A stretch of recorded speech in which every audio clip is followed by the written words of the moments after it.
না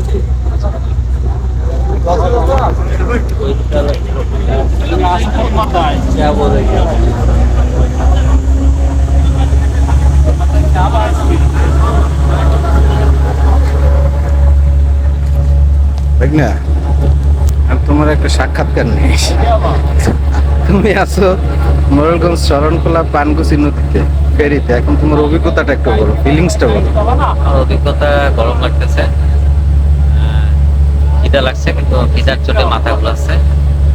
সকালে খেয়ে বেরোই নাই। এখন সামনে যাব আমি আর মামা আমাদের খালার বাসায়, ছোট খালা, আমাদের আদরের ছোট খালা। আচ্ছা টোক, আমার বাইকনের অভিজ্ঞতা জির আপনারা পানকুচি নদী দেখেন।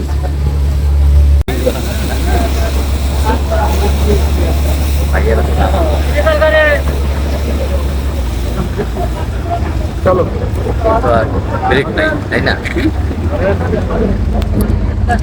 চলে আসছি ফেরি পার হয়ে ফেরির এপারে।